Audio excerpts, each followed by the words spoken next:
ലോകമെമ്പാടുമുള്ള പ്രേക്ഷകർ ആവേശത്തോടെ കാത്തിരിക്കുന്ന എമ്പുരാന്റെ പ്രമോഷനായി അണിയറ പ്രവർത്തകർ സ്വീകരിക്കുന്ന മാർഗങ്ങളെല്ലാം വേറിട്ടതും രസകരവുമാണ്.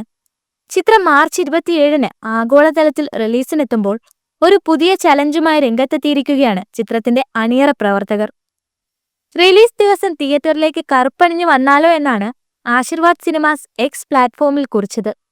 അത് കേട്ടയുടൻ ചിത്രത്തിന്റെ സംവിധായകനായ പൃഥ്വിരാജ് "ഞാൻ തയ്യാർ, ലാലേട്ടന്റെ കാര്യവും ഞാൻ ഏറ്റു" എന്ന് മറുപടി കുറിപ്പിടുകയും ചെയ്തു.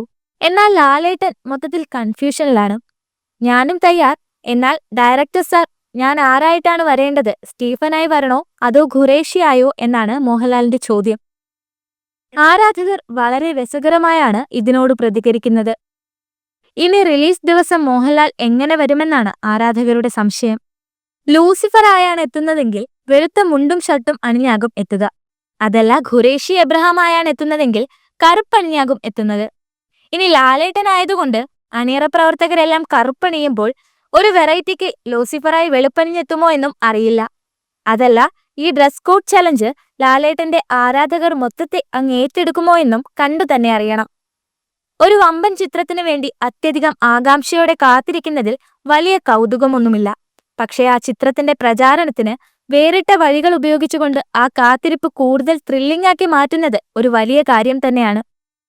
ഒരു ചിത്രത്തിന്റെ വിജയം ആ ചിത്രത്തിന്റെ പ്രൊഡക്ഷൻ ക്വാളിറ്റിയിൽ മാത്രം ആശ്രയിച്ചിരിക്കുന്നതല്ല, അതിന്റെ പ്രൊമോഷൻ വർക്കുകൾക്കും അതിൽ വലിയ സ്വാധീനമുണ്ട്. ആ രീതിയിൽ എമ്പുരാനു വേണ്ടിയുള്ള കാത്തിരിപ്പ് കൂടുതൽ ത്രില്ലുള്ളതാക്കി തീർക്കുവാൻ ചിത്രത്തിന്റെ അണിയറ പ്രവർത്തകർക്ക് കഴിഞ്ഞു. എമ്പുരാന്റെ ഓരോ അപ്ഡേഷനുകളും ആ രീതിയിൽ തന്നെയായിരുന്നു. 18 ദിവസം കൊണ്ടാണ് ചിത്രത്തിലെ 36 കഥാപാത്രങ്ങളെ അഭിനേതാക്കൾ പരിചയപ്പെടുത്തിയത്. ഓരോ ദിവസവും ഏതൊക്കെ കഥാപാത്രങ്ങളെയാണ് പരിചയപ്പെടുത്തുന്നതെന്ന് കാണാനായി പ്രേക്ഷകർ കാത്തിരുന്നു.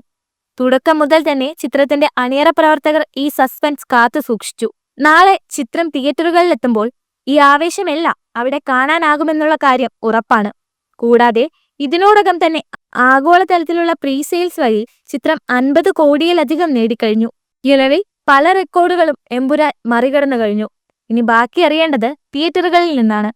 അതിനായി നാളെ പുലർച്ചെ വരെ നമുക്ക് കാത്തിരിക്കാം.